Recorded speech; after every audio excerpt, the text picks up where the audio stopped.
The ballroom lights dripped gold like melted honey, reflecting off crystal chandeliers and polished marble floors.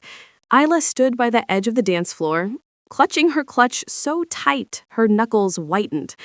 Her ex, Vincent, leaned casually on the bar, a glass of whiskey in hand and that same cruel smirk she remembered too well curling his lips.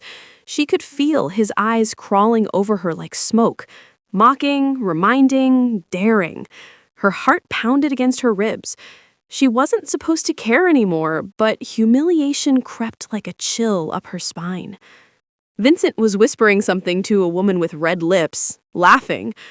Isla's stomach twisted. She had promised herself she wouldn't let him see her broken tonight. Then she saw him. A tall man in a black suit stepped out of the shadows near the corner column. His presence wasn't loud, but it was thunder without sound. Sharp jaw, dark eyes, movements smooth as silk, but heavy with power. She didn't know his name, didn't know his world, but something about him whispered danger and safety in the same breath, and before she could stop herself, the words left her mouth like a challenge. "Could you dance with me? My ex is watching from the bar." The man didn't flinch. He looked at her with the kind of focus that could cut through armor. For a moment, the music faded. He tilted his head just slightly, as if weighing her soul. Then, without a word, he offered his hand. His palm was warm, firm, not like Vincent's cold, careless touch. The moment their fingers touched, Isla felt a current run through her veins, steadying her breath. Around them, the orchestra swelled with a soft waltz. People began to turn their heads, not because they recognized her, but because they recognized him. The air shifted. Even Vincent straightened at the bar, his smirk fading into something else, something closer to unease. The stranger led Isla to the center of the floor like he owned the ground they walked on. She followed every step, erasing the shaky girl she had been moments ago. "Relax," he murmured, his voice low like smoke brushing against velvet. She shivered. His eyes stayed on hers, steady, as if daring the world to touch her. She didn't know yet that this man wasn't just powerful. He was power. And by stepping into his arms, she'd just set fire to everything. Their first spin sent her dress flaring in a circle of midnight blue, catching the golden light like water reflecting stars. Isla felt every pair of eyes on her. She'd never liked attention, but with him, it felt different. It felt like protection, not exposure. Vincent's jaw tightened across the room. She saw it, and something fierce and unfamiliar stirred inside her. Defiance. The stranger's movements were precise, effortless, as though he had danced through wars and won them. His hands slid to the small of her back, guiding her like she was meant to be there. "He's watching," he whispered, his breath warm against her ear. Isla's lips parted, breath shaky. "That's the point," she whispered back. The orchestra hit a rise, and their bodies moved as one, like the music itself was holding them together. Isla didn't know his name, but in that moment, she trusted him more than she had ever trusted Vincent. She was no longer the girl begging to be seen. She was the woman who made people look. And Vincent was watching her slip away from his shadow and into the arms of someone who didn't even have to speak to own a room. At the bar, Vincent's grip on his glass tightened.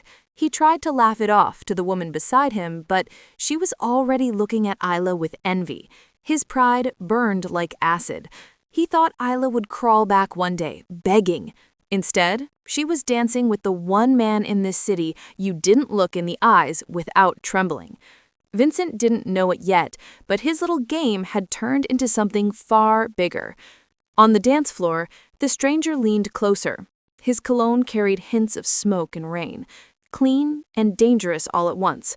"Do you always make enemies this easily?" he asked softly, eyes flicking toward Vincent for just a second.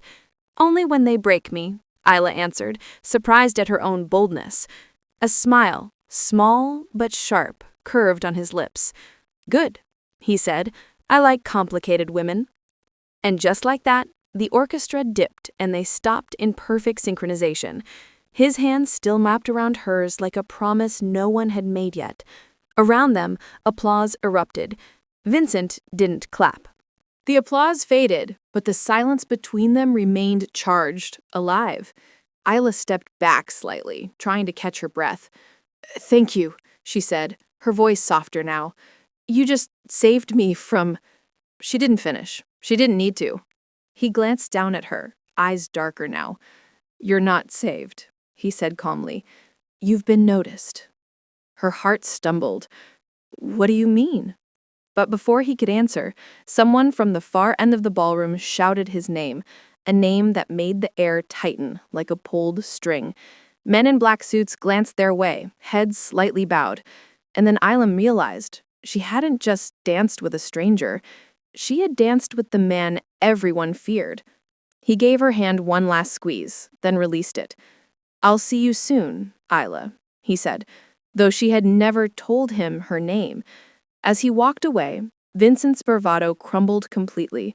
For the first time in her life, Isla saw fear in his eyes. She didn't know it yet, but that dance had just painted a target on both of their backs, and the night was only beginning. 3 weeks before the night of the ballroom, Isla stood in a cramped apartment with peeling wallpaper and a leaky faucet that sang in the silence. Her hands trembled as she folded her last dress into a cheap suitcase. Vincent had thrown her out 2 nights earlier. Not gently, not quietly. The neighbors pretended not to hear the shouting, the sound of a love story rotting from the inside. Vincent had once been charming, the kind of man who could make a room laugh with a single grin. But when the business deals grew darker, so did he. His love turned into a cage, and Isla became its bird. She still remembered the slap, not because it hurt the most, but because afterward he smiled like it didn't happen. "You'll come back," he had said, calm as a man ordering coffee. "You always do." But this time was different. Isla zipped the suitcase shut, locked the door behind her, and walked down the cracked staircase barefoot. Her feet were cold, but her resolve was burning. She whispered to herself, "I won't come back." The city outside was loud, smelling of diesel, cheap bread, and rain-soaked newspaper. She didn't know where she was going, but she knew it wouldn't be back to him. She moved in with her cousin, Mia, who lived above a flower shop that smelled like honey and wild rosemary. The room was small, barely enough space for a bed and a crooked wooden desk, but it felt like freedom. Mia was wild, loud, and unashamed. Everything Isla used to be before Vincent dimmed her light. "You're not staying broken over him," Mia had declared, planting a sunflower in a chipped vase. "You're gonna rise, baby. High." But healing wasn't neat. Nights came with shaking hands, invisible bruises, and memories she couldn't turn off. Vincent's voice lived in her head like a song she hated but couldn't stop humming. He knew where she worked. He knew her routes. He knew her friends.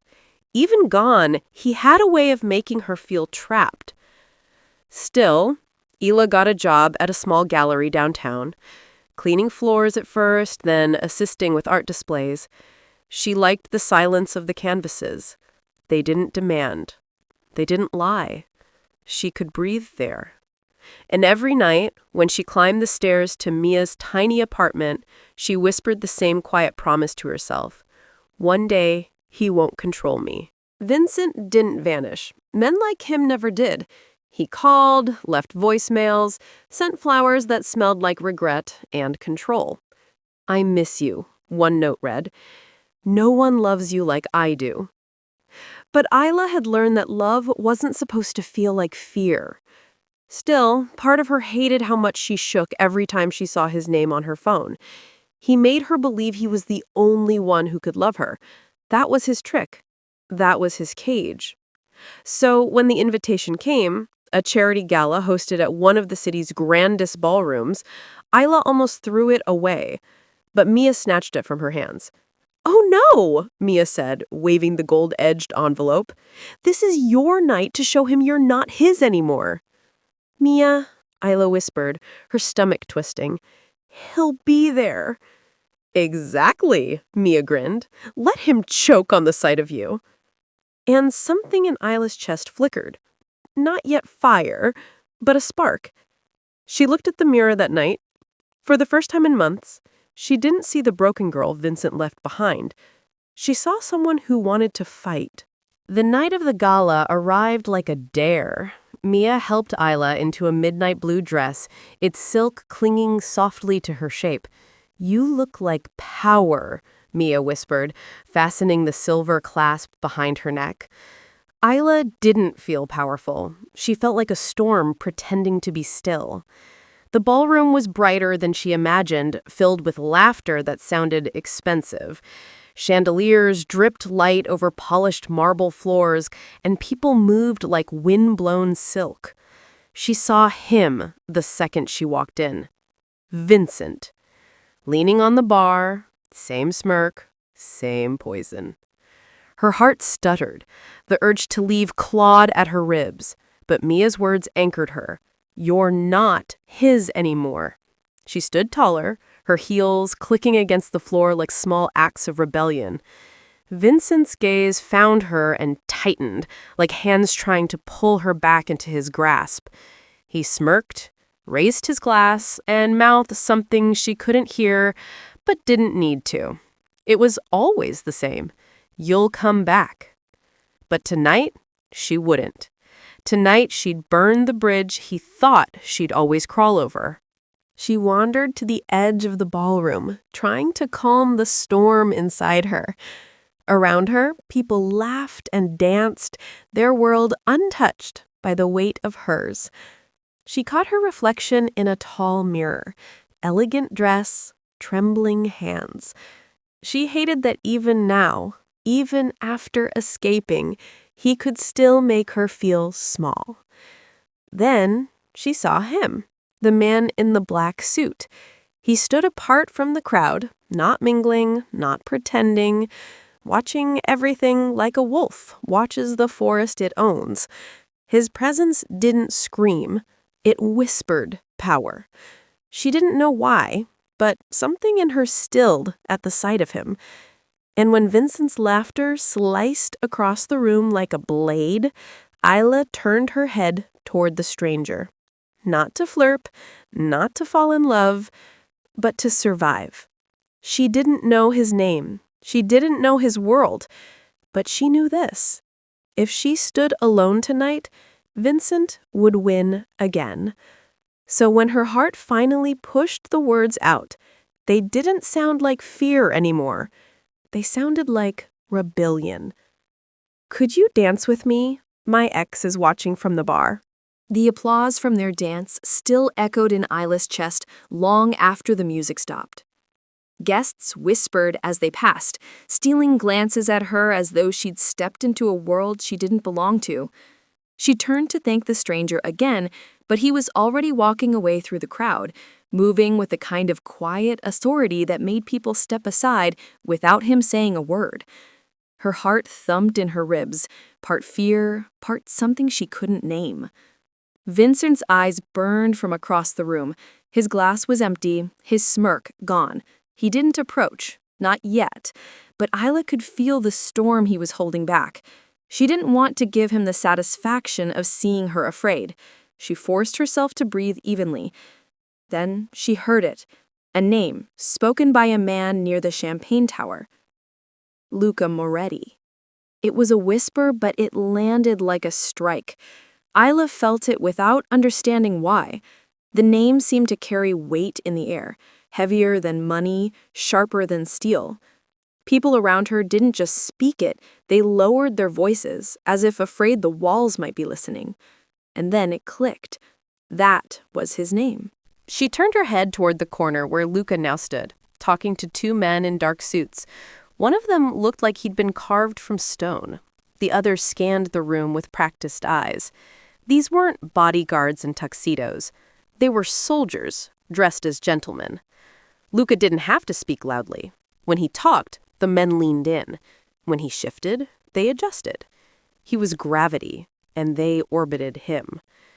Isla's throat went dry. She didn't know everything about the city's underworld, but she'd heard stories. The name Moretti had its own shadow. It was whispered in alleyways, printed between the lines of news articles people were too scared to publish in full. If Vincent was a wolf, this man was a storm. Why had she chosen him of all people? A stranger who didn't even ask her name, but already knew it? She wrapped her arms around herself, suddenly aware that she'd stepped into something dangerous without a map. And yet, something inside her, a voice she hadn't listened to in years, whispered, "For once, he's the one who should be afraid." Luca caught her gaze. It wasn't a casual glance. It was deliberate. His eyes locked on hers as if no one else existed in the ballroom. She froze under the weight of it. It wasn't cruel, but it wasn't gentle either. It was the look of a man who made decisions and didn't ask for permission. Slowly, he began walking toward her. The crowd parted without a word. Her pulse raced. Vincent shifted at the bar, straightening like a man realizing the lion wasn't on his side anymore. Luca stopped just in front of Isla, his scent of smoke and rain pulling her closer, even as her instincts screamed to step back. "You're shaking," he said quietly. She blinked, startled that he noticed. "I'm not," she whispered. His mouth curved slightly, not quite a smile, more like a promise. "You will be." She didn't know what he meant, but before she could ask, Vincent's voice sliced through the air like broken glass. "Isla." The sound of her name in his mouth still made her flinch. Luca noticed. Vincent walked toward them, his confident swagger returning like a mask slipping back into place. He ignored Luca at first, focusing on Isla like nothing had changed. "I didn't think you'd show up tonight," Vincent said, his voice dipped in honey and venom. "But I'm glad you did. I was starting to miss you." "I didn't come for you," Isla said, surprising herself with how steady her voice was. Luca tilted his head slightly, observing the exchange with a calmness that didn't feel passive. He was measuring Vincent, watching him like one would watch a dog barking too close. Vincent finally turned toward Luca, squinting. "And who are you?" Luca didn't answer right away. The silence itself was louder than any threat. When he finally spoke, his voice was soft, controlled. "The man who was holding her when you weren't." The words landed like a blade between them. Vincent's jaw clenched. Isla felt the air tighten as the two men stared each other down, one full of ego, the other full of quiet power. The entire ballroom seemed to pause, pretending to talk, but listening to every breath. Vincent leaned closer to Isla, his voice low and sharp. "You're playing with fire, sweetheart." She stepped back this time, and before he could follow, Luca moved, not with haste, but with precision. His hand came up, not touching Vincent, just blocking him. No one had ever stood between her and Vincent before. That single gesture shattered years of silent fear like glass. Luca's tone didn't rise. "You should step back," he said. But it wasn't a suggestion. It was law. Vincent hesitated. Isla saw it. That flicker of something she'd never seen in him before. Fear. For a heartbeat, the man who used to tower over her looked small. Vincent forced a smirk and stepped back, muttering something about the night being young. But the damage was done. Everyone in that room had just seen Vincent bow to someone else. Luca turned back to Isla, his expression unreadable. "Now, why don't we get some air?" She hesitated, but her feet moved before her brain could. And as they stepped outside into the cool night, Isla realized she'd just crossed a line she couldn't uncross. The cool night air wrapped around Isla like a stolen breath. The balconies stretched wide, carved from pale stone, overlooking a city that glittered with distant lights and sleeping secrets. The noise of the ballroom dimmed behind the glass doors, but the storm inside her chest did not.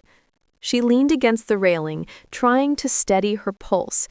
She'd stood up to Vincent before, In whispers, in private, but never like this. Never in front of people. Never with another man between them. Luca stepped out after her, closing the door behind him with quiet precision. Even in silence, his presence filled the space. He didn't hover. He didn't demand. He simply existed with the weight of someone who never needed to prove himself. Isla felt it pressing against her ribs, the realization that she had invited this danger into her night.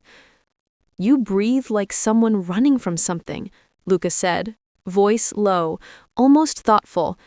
She turned, startled by how easily he read her.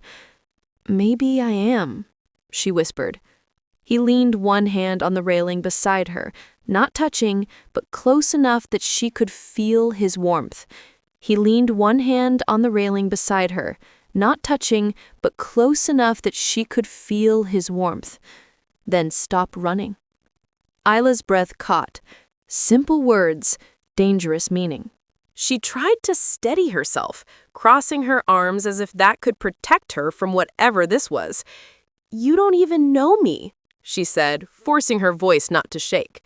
His eyes met hers, dark, steady. "I know enough." A laugh slipped from her lips, bitter and soft. "No, you don't. You don't know what he's capable of." Luca tilted his head slightly. Vincent. The way he said the name wasn't a question. It was like pulling a thread he already had in his hand. Her pulse jumped. "You know him?"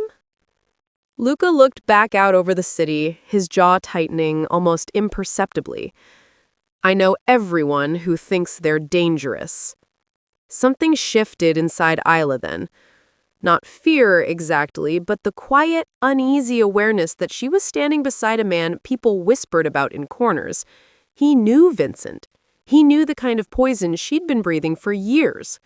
And yet, he didn't look at her like she was weak. He looked at her like she was standing, not drowning. And maybe that was why she didn't walk away. The city wind brushed her hair across her cheek, and Luca reached out. His fingers didn't grab, just brushed the strands back with surprising gentleness. The contrast disarmed her more than a threat ever could. She had expected danger.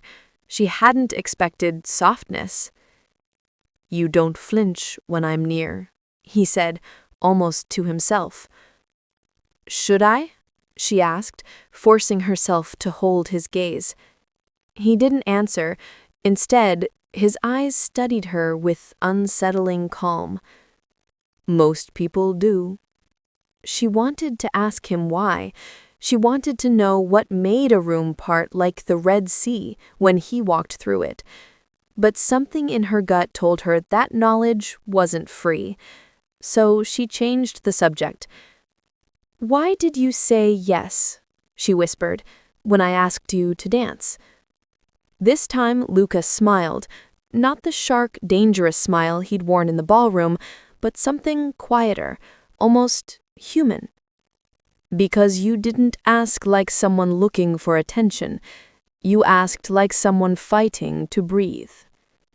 Her chest tightened at the truth she hadn't said out loud. For the first time in years, someone saw her without asking for pieces in return. Inside, through the glass doors, Vincent watched like a hunter pacing the edges of a cage. Isla caught a glimpse of him over Luca's shoulder. His jaw was set, his hand tight around a glass he hadn't even sipped. He was planning something. She knew that look. She'd lived under it for too long. Luca noticed her gaze shift. Without even turning, he said, "Ignore him." "I can't," she whispered. "He doesn't stop." Now Luca turned, facing her fully. The city lights carved sharp lines across his face, making him look both like a man and something more dangerous. "He talk like it's that easy." "It isn't," Luca said. "But it's the only way out." Their eyes locked. For a heartbeat, the world around them, Vincent, the ballroom, the city, disappeared.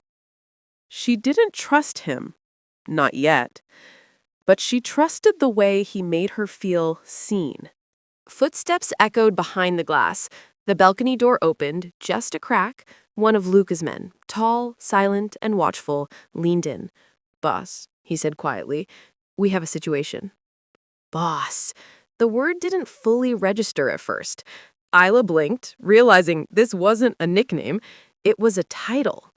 Luca didn't flinch. He turned his head slightly, his entire presence hardening like steel cooling in water. The softness she just glimpsed vanished. "Handle it," he said simply. The man nodded and disappeared as quickly as he came. Luca turned back to her, and for the first time, Isla felt the edges of his world pressing against hers. A world built on power, fear, and silence. "Boss," she whispered, tasting the word. He studied her, no denial in his eyes. "Now you know." And she did. She knew she had just stepped into a story where every choice came with a cost. And yet, standing on that balcony with the city below them and Vincent burning behind the glass, she also knew one more thing. She wasn't afraid in the same way anymore. Not of Vincent. Not of this moment. Not of herself. The night after the gala, Isla stood by her small apartment window, staring at the rain carving thin rivers down the glass. The world outside was wet, quiet, but inside her chest, the storm was just beginning. She should have felt triumphant. She'd faced Vincent and walked away. But that wasn't how this worked. Vincent didn't lose. He waited. He watched. And then he struck. Her phone buzzed on the nightstand. Unknown number.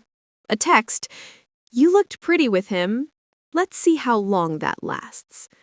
The chill that climbed her spine wasn't imaginary. She looked down at the street from her window, half expecting to see Vincent's shadow. Instead, a black car was parked under the streetlight, empty, engine off, but wrong, like a threat without a face. She shut the curtain quickly, heart pounding. Mia was asleep in the other room, her steady breathing a fragile reminder of safety. But Isla knew this wasn't over. Not even close. She sat on the edge of her bed, whispering to herself, "Don't panic." But the truth was, Vincent had always been good at making the world smaller. This time, though, she wasn't the same woman he had broken. The knock on the door came just past midnight. 3 slow knocks. Not loud. Not soft, intentional. Her fingers curled around the nearest thing she could use as a weapon, a heavy glass vase. Her pulse thundered in her ears. When she opened the door, Luca was standing there. Black coat, rain dripping from his hair, calm, like the storm belonged to him. How did you find me?" she whispered. His eyes flicked to the hallway camera above her door. "I didn't. He did." Her heart dropped. "Vincent?" Luca stepped inside, scanning the apartment like someone who'd been in far worse places. He moved with quiet precision, checking corners without needing to explain why. "He's watching you," Luca said. "He wants control back. Men like him, they don't let go. They make examples." Isla wrapped her arms around herself, realizing this wasn't paranoia. It was the beginning of a game she didn't know the rules of. Luca turned to her then, and for the first time, there was no cold distance in his voice. "You're not alone anymore," he said. "Understand that." Her breath shook. She didn't know why she believed him, but she did. Luca sat down at the small kitchen table like it belonged to him, resting his elbows on the worn wood. His men were outside now, silent, unseen shadows in the rain. "Vincent's desperate," he said, "and desperate men make loud mistakes." "I don't want a war," Isla whispered. His gaze lifted to hers, steady, dark. "You don't get to choose that now. He already made the first move." A sharp pain twisted in her chest. She hated that this was happening because of her. But Luca's voice cut through that guilt like a blade. "This isn't your fault," he said, reading the storm in her face. "He would have come for you whether I existed or not. The only difference now?" He leaned closer, his voice low and dangerous. is that he has to get through me first. Her pulse quickened, not just from fear. There was something in the way he said it. It wasn't a promise. It was a warning to the world. For years, Isla had lived with no one standing between her and Vincent's shadow. Now, for the first time, someone had drawn a line in the dark. The rain thickened outside, drumming against the window like 1,000 quiet clocks, counting down to something she couldn't yet name. Luca's phone buzzed. He answered with a single word. Talk. His voice sharpened as he listened. I see. Don't touch him yet. Watch him. Then he hung up. What happened? Isla asked. He leaned back, eyes narrowing slightly. Vincent sent someone to follow you tonight. We caught him near the flower shop. The air in the room shifted. It wasn't a guess anymore. It was proof. Isla felt cold seep into her bones. He's trying to scare me. No, Luca said calmly. He's trying to mark territory, and I don't share. It shouldn't have made her feel safe. It shouldn't have made her heartbeat trip like that. But there was something in Luca's certainty that made the fear loosen its grip, even just a little. He didn't speak like a man trying to impress her. He spoke like someone who had already decided. For the first time, Isla understood. She hadn't just caught Vincent's attention tonight. She had crossed into Luca's world, and he didn't let go of what he protected.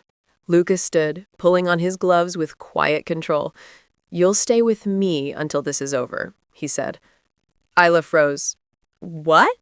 I can't just leave. Mia, my job. Your cousin will be safe, he said, already texting one of his men. But he's watching this place, and I don't let enemies keep their eyes on what's mine. The word mine echoed in her chest, not possessive, but protective, like the warning of a lion to a hunter. She wanted to argue, she wanted to keep pretending this wasn't real, but Vincent's text was still on her phone, the black car was still outside, and Luca Moretti was standing in her kitchen like a wall no storm could break. She exhaled slowly, the weight of choice pressing down on her. Then she nodded once. Okay. Luca's jaw eased, just slightly. Good. He opened the door, rain whispering against the night. Pack a bag. You're not going to hide anymore. And just like that, Isla stepped into a world where the rules she'd lived by no longer mattered. The velvet night outside the hotel bled into the ballroom like spilled ink, dark, smooth, and too quiet to trust. Leora stood near the tall windows, her reflection faint against the city lights below. The glittering chandelier above her swayed slightly as though the room itself was holding its breath. Behind her, music played softly, but every note felt like a thread stretched too tight. Cassian stood a few steps away, talking with a group of men in black suits whose eyes didn't smile. He wasn't laughing either. His voice was low, deliberate, the kind of voice that could silence a riot. She noticed it then, the subtle shift in the room. Men in tuxedos moved with strange precision. Waiters exchanged glances like they knew a script she hadn't read. It was no longer a party, it was a setup. The kind of quiet before a storm that breaks things. Leora's fingers curled around the stem of her glass, her heartbeat drumming in her throat. Something was coming. She didn't know what, but she felt it in the air, the way animals sense an earthquake before it hits. And Cassian? He was no longer the charming stranger on the dance floor. He was something else entirely. A loud, sudden bang ripped through the music. Not a gunshot. A glass. Shattered near the bar. But the way the crowd reacted told Leora that everyone felt it too. The night was breaking apart. Cassian's head snapped toward the sound. One of his men reached beneath his jacket. Leora flinched. Her ex, Rylan, was standing at the bar, jaw tight, hands balled into fists. He was saying something to another man, someone she didn't recognize, a stranger with cold gray eyes and a silver ring on his thumb. Cassian began walking toward them, slow but lethal, as if every step was a warning. The guests started to whisper, their voices blending into a low, nervous buzz. Rylan didn't back down. He turned slightly and caught Leora's gaze across the room. For a moment, she saw something she hadn't seen in him before. Fear. Not for her. Of him. Of Cassian. That was when her stomach turned cold. If Rylan, arrogant, cruel Rylan, was scared, then she was standing in the lion's den, and she hadn't even realized it. Cassian's eyes darkened as he reached the bar. "Step away," he said, soft, final. Rylan's laugh came out strained. "Or what? You gonna dance me to death too?" His words were sharp, but trembling beneath the surface. Cassian tilted his head, and in that slight movement, the entire room shifted. Men in black suits fanned out like shadows behind him. Rylan wasn't just arguing with a man, he was facing an empire. Leora's chest tightened as she stepped forward without thinking.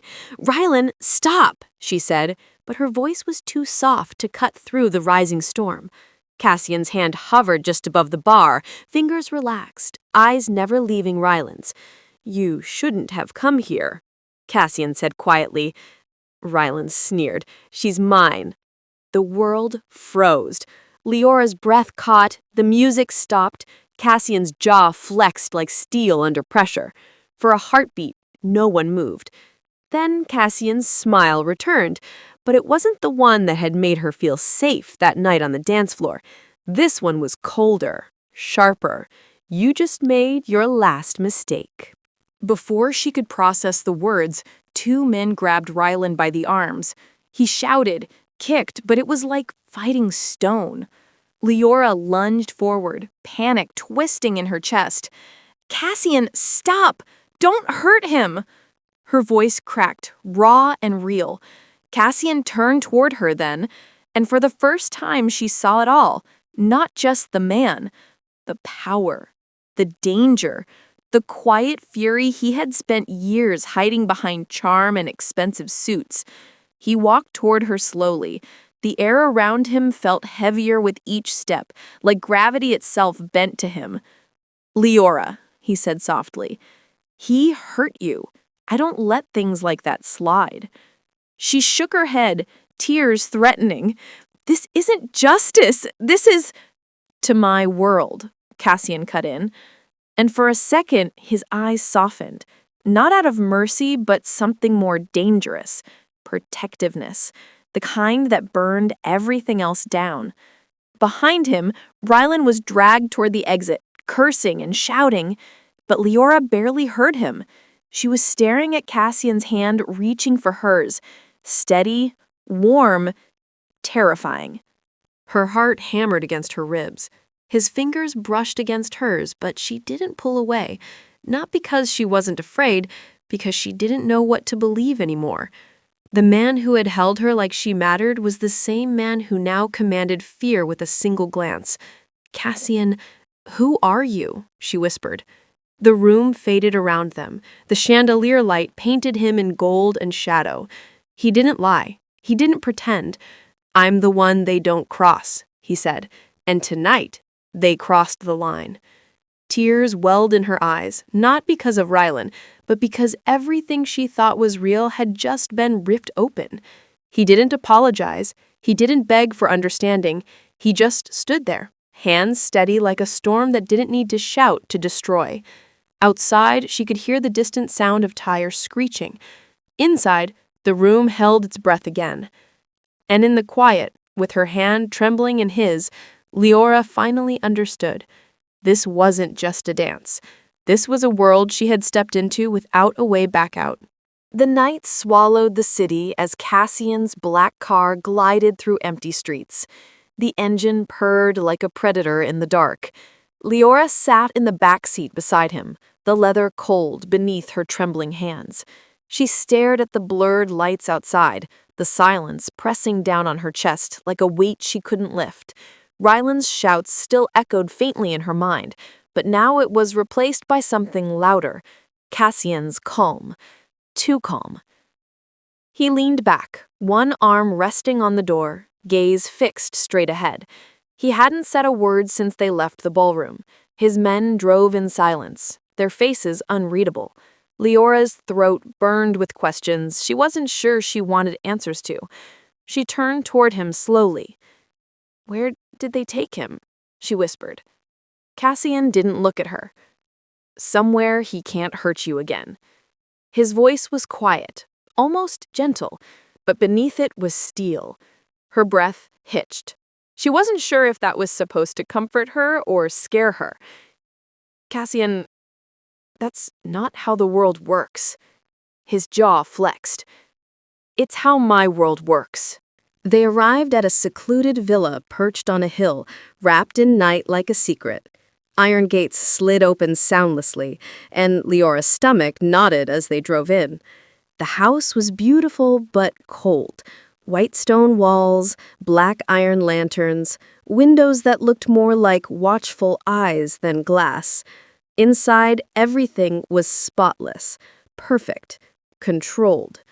Cassian's men dispersed like shadows, leaving the two of them alone in the grand living room. Leora stepped onto the polished floor, her heels echoing in the silence. "Is this where you bring people when they find out who you are?" she asked quietly. He finally looked at her. His eyes weren't cold like before. They were heavy, worn. "No," he said. "This is where I keep the things I don't want the world to touch." She froze. The way he said it, it wasn't possessive. It was protective. But that didn't make the weight of it any lighter. Her heart pounded painfully against her ribs. This wasn't some fairy tale dance anymore. It was a step into a life built on secrets and power. A world where love came with invisible chains. Cassian walked toward the fireplace, lighting it with a flick of a match. Flames crawled up the wood, painting his face in warm light and deep shadows. "You see me now," he said quietly. "Not the suit, not the dance, me." Leora took a step closer but kept her distance. "You control people. You hurt people." He nodded slowly. "No denial, no excuses.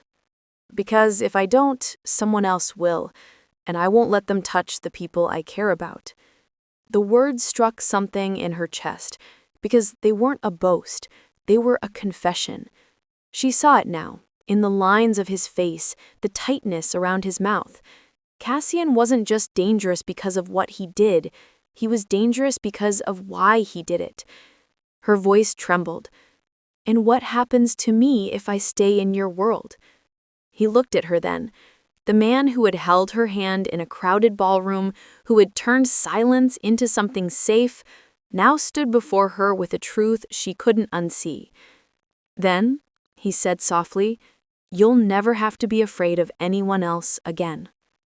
Leora wrapped her arms around herself, the fire warming her skin, but not the chill in her chest. "That's not protection," she whispered. "That's a cage." Cassian didn't move. He said, "Then walk away," his voice steady, though she heard the fracture hiding beneath it. "No guards, no threats. If you want to leave, I won't stop you." The room went silent. Outside, the wind rustled through the trees. Inside, her heart screamed with the weight of 1,000 unspoken fears. She thought of Rylan, of the years of being treated like she was small, fragile, invisible.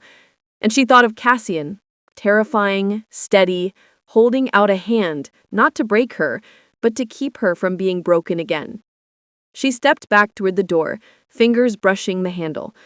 Freedom was right there, but so was the ache in her chest when she looked at him. She wasn't choosing between two men. She was choosing between two worlds. Cassian took one step forward, just enough for her to feel the gravity of him. "Leora," he said, voice low, "I'll never pretend I'm good, but I'll never let anyone hurt you again. Not even me." She stared at him, tears gathering in her eyes. He didn't touch her. He didn't beg. He simply stood there, letting her see him without the walls. And in that moment, Leora realized something she didn't expect. Beneath the empire, the power, the fear, Cassian was just a man who built a fortress because once, someone had left him bleeding outside of one. The door behind her was still open, but her hand fell from the handle. She walked toward him slowly until the firelight touched her face. "I'm not afraid of the world," she said softly.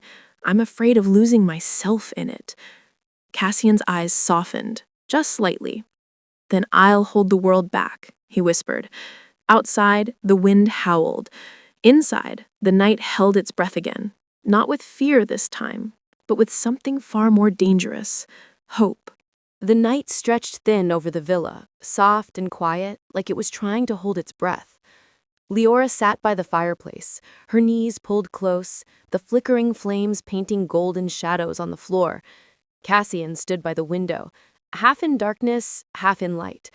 For the first time since she met him, he didn't look untouchable. He looked human. She broke the silence gently. "Tell me who you were before all this." His shoulders tensed, the kind of tension that doesn't come from muscle but from memory.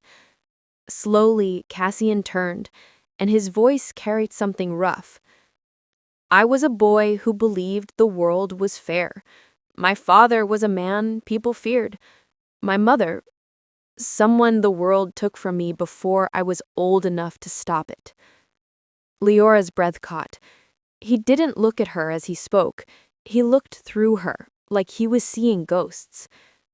"I watched men walk into our house one night. They smiled when they killed him. They smiled when they took everything. And no one came for us. No one saved us. So I learned how to become the man no one dares to cross." The crackle of the fire filled the space between them. Cassian's hands clenched at his sides, as if holding back the past with his fists. They thought a boy couldn't rise. They thought fear belonged only to them. So I gave it back, one piece at a time. Leora listened, her chest tight. She could almost see it, the boy standing in the shadows, learning to wear silence like armor. "You built your world to never be that boy again," she whispered. His jaw flexed. "No," he said quietly. "I built it so no one else I love has to be that boy." For the first time, Leora understood the edges beneath his calm, the fury, the quiet cruelty that came from survival, not greed. This wasn't just a man who wanted control. This was someone who had watched love burn down and swore it would never happen again. The weight of his truth hung heavy in the air, wrapping itself around her heartbeat. This wasn't a fairy tale love. It was a war he'd been fighting his whole life. Leora stared at the flames, remembering her own father's voice, a warning she'd buried years ago. Never fall for men whose eyes look like they've already buried something. She hadn't understood it then. Now, looking at Cassian, she did. He wasn't dangerous because of what he carried in his hands. He was dangerous because of what he carried in his heart. "Cassian," she whispered, "doesn't it get lonely holding a world on your shoulders?" He didn't answer right away. He walked closer, slowly, like someone who wasn't used to being asked that question. When he finally spoke, his voice was low. "It does, but it's safer that way." Her throat tightened. She wanted to reach for him, but something inside her hesitated. Love wasn't a warm field with him. It was a cliff, one she had to choose to jump from. And yet, her heart didn't step back. It leaned in. He sat down across from her, the fire between them. His fingers brushed the scars on his left hand, a habit she hadn't noticed until now. "There's a scar on my back," Cassian said suddenly. "They carved their mark there when I was 14, said I'd never be free." His voice didn't shake, but Leora's heart did. She whispered, "And now you're the one people fear." He met her eyes, and for a heartbeat, the world felt still. "I don't want you to fear me," he said softly. Her pulse stuttered. She didn't, not exactly. She feared the world around him, the storm he commanded. But not him. Not the man sitting in front of her with old wounds hidden beneath silk and steel. She leaned forward, just a little, the firelight catching the wet shimmer in her eyes. "Then don't hide from me," she said. Cassian's gaze didn't waver. He hadn't let anyone this close in years, not without walls, not without knives hidden behind his words. But Leora wasn't trying to break his walls. She was just standing at the gate, asking to be let in. And for reasons he couldn't explain, he wanted to open it. He reached out, not with the cold hand of a man who commanded armies, but with the quiet hand of someone who still remembered what it felt like to want. Their fingers touched, not like the ballroom that night, not with fire and show, but with silence. Leora whispered, "I can't promise I'll stay, but I won't run because I'm scared of you." Cassian closed his eyes briefly, like the words were something warm pressed against an old wound. "That's all I needed to hear," he said. Outside, the night held steady. Inside, two broken worlds leaned a little closer. Not fixed, not perfect, but real. The night before the storm always feels too quiet, too perfect. Cassian's villa was bathed in moonlight, silver pooling on the marble floors. Leora walked down the hallway barefoot, the cold biting into her skin. She didn't know why she felt uneasy, but her chest wouldn't stop tightening. The air itself seemed wrong, off. Cassian had gone to handle business. He'd kissed the top of her head softly before leaving, gentle, like the world wasn't wrapped in knives. But now the silence wasn't safety. It was warning. She paused at the living room door. Something was different. A window slightly open, a curtain moving, though the air was still. Her breath caught. She wasn't alone. Slowly, she stepped inside, heart pounding like footsteps in the dark. Then she saw him, Rylan, bruised, bleeding, eyes burning. "Miss me?" he hissed. His voice was bitter, cracked, but alive. Cassian's men had failed to keep him down. Leora stumbled back, panic flooding her throat. "Rylan? How?" He raised a gun. Not his. Someone had helped him. "You walked away from me," he spat. "But you're not walking away again." Before she could scream, the front door burst open. Two men in Cassian suits rushed in. Relief almost washed over her, until they didn't aim at Rylan, they aimed at her. Her breath shattered. "What are you doing?" One of them smirked. Orders changed. In that split second, everything clicked. It wasn't just Rylan. It was someone inside Cassian's world, someone who'd been waiting for the perfect moment. Cassian's empire wasn't made of stone. It was made of men. Men who could betray. Rylan's voice dripped venom. "You thought you were safe with him, didn't you? You thought he was your hero, but heroes don't build empires like his. They burn from the inside out." The men closed in. One grabbed her wrist hard. The other pulled her hair back roughly. Leora struggled, her breath ragged. "Cassian will kill you," she spat through clenched teeth. "Maybe," one of them said, "but by the time he gets here, he'll have nothing left worth saving." The sound of engines roared outside like a warning horn. Cassian was back. Heavy boots thundered toward the front door. Rylan's grip on the gun tightened. "Showtime," he whispered.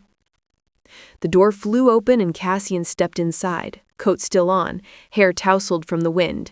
But the moment his eyes saw her, his Leora, on the floor, blood at her lip, a gun pointed at her, everything in him turned to fire. "Cassian," he said, voice low, terrifying. "Let her go." Rylan laughed, the kind of laugh that cracks at the edges. "You built a kingdom on fear. I'm just giving it back to you." Cassian didn't flinch when the gun shifted toward him. He took a step forward, then another. His men tried to move in, but he raised a hand, stopping them. This wasn't a war. This was personal. The traitors glanced at each other, unsure. The silence in the room thickened like smoke.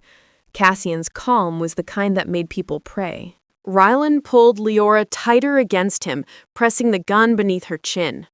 "One more step," he hissed, "and she dies." Cassian's eyes burned. "Then we die together." That made Rylan hesitate, because he wasn't expecting that. No deals, no negotiations. Cassian didn't play fair. He never did. In one swift motion, Cassian lunged, not for Rylan, but for the nearest traitor, slamming him into the glass coffee table. Shards exploded through the room like frozen rain. Leora twisted in Rylan's grip, biting his wrist with everything she had. He screamed. The gun fired. A deafening crack. Glass rained down. Time slowed. Cassian tackled Rylan to the ground, hands wrapping around the barrel, forcing it away from her. Their struggle was brutal, raw, every hit a lifetime of hatred. Rylan's spit mixed with blood as he snarled, "She'll never love you. She'll see you for what you are." Cassian slammed his fist into Rylan's jaw. "She already has." The room reeked of blood, smoke, and broken glass. The last traitor lay unconscious. Rylan was pinned beneath Cassian, his face a mess of blood and rage. The gun skidded across the floor, far from reach. Leora stumbled back against the wall, chest heaving, vision swimming. Cassian lifted Rylan by the collar, his voice low and steady. "This ends now." Rylan spat blood in his face. "You'll lose her, just like everything else." Cassian didn't answer. A single gunshot cut through the night, this time from one of Cassian's loyal men. Rylan went still. The storm that had been building since that night at the bar finally broke. Cassian turned, his breathing uneven, blood staining his knuckles. When his eyes found Leora, something cracked inside him. Not the hard, dangerous edges of a man feared, but the terrified heartbeat of a man who almost lost everything. He crossed the distance between them in seconds, hands trembling as he cupped her face. "Leora," he whispered, his voice breaking for the first time. "I thought I lost you." Her tears slid down his hands. "Not tonight." Outside, the world was chaos. Inside, the night finally exhaled. Dawn crawled slowly across the sky, soft gold spilling over the shattered villa. The world outside smelled of gunpowder and wet earth. Inside, silence lingered like smoke after fire. The broken glass glittered under the new light, quiet witnesses to the night's storm. Leora sat on the couch, wrapped in Cassian's jacket, blood dried at the corner of her lip. But her eyes, those eyes that had seen everything, were steady. Cassian stood by the doorway, shirt stained, knuckles raw. He wasn't the untouchable man from the ballroom anymore.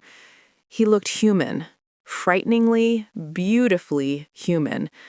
His men moved quietly in the background, cleaning what was left of the chaos, but the world felt smaller now, just the two of them. "Everything I built," he whispered, voice hoarse, "and it almost cost me the only thing that mattered." Leora's throat tightened. The man she once saw as a mystery now stood in front of her, stripped of every wall.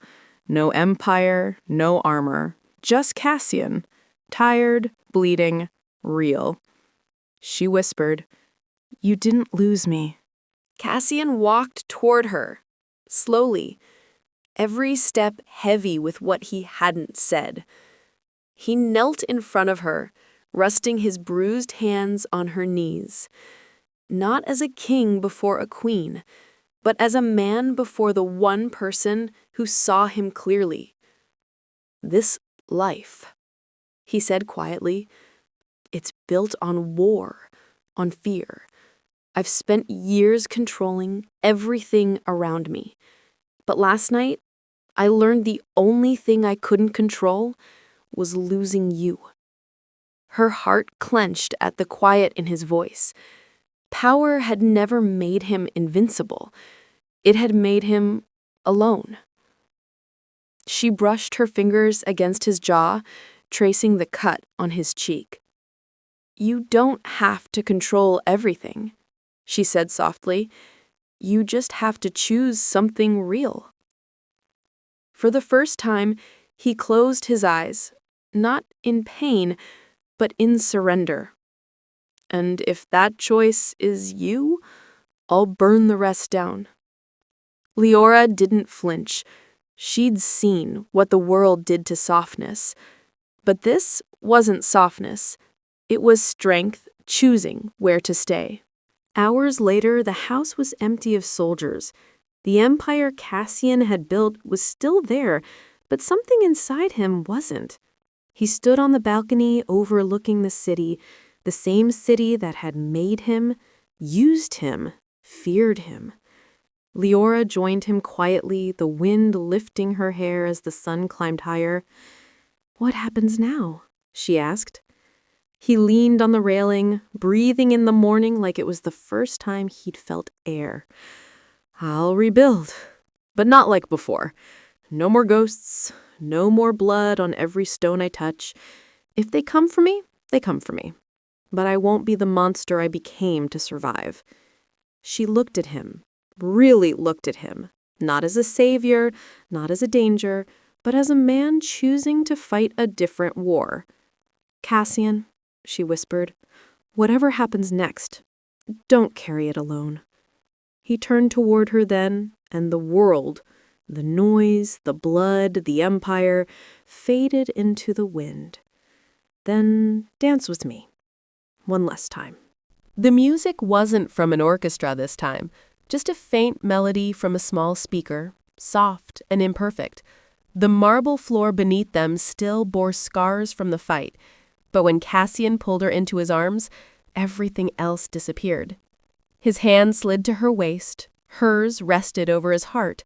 Their steps were slow, unhurried, no crowd watching, no eyes at the bar, no lies between them, just two people who had survived the storm together. Leora leaned her head against his chest, feeling the steady thrum beneath her ear. "The first time we danced," she whispered, "I didn't know who you were." "And now?" he asked quietly. She smiled, a real one this time. "Now I do. And I still chose to stay." His arms tightened around her just slightly, as if promising to hold the world back for one more heartbeat. Outside, the wind carried the scent of rain. Inside, they turned slowly, like the night hadn't broken everything. When the music faded, they didn't step apart. They stood there in the golden light, breathing in the quiet like a vow. Cassian pressed his forehead to hers, his voice barely above a whisper. "I can't promise you a safe world, Leora, but I can promise I'll build a different one with you in it." She closed her eyes. "I don't want perfect," she said. "I just want real." He kissed her then, not like the first night, not with hunger or heat, but with something steadier. A kiss that didn't need to prove anything. A kiss that began where everything else had burned down. The world outside was still dangerous. The empire wasn't clean, but neither Rivet. And maybe that was why it worked. Two broken pieces that fit, not to fix each other, but to stand together. As the sun finally climbed above the city, Cassian whispered the same words that had started it all, a quiet smile in his voice. "Could you dance with me?" Leora's soft laugh filled the room. "Always."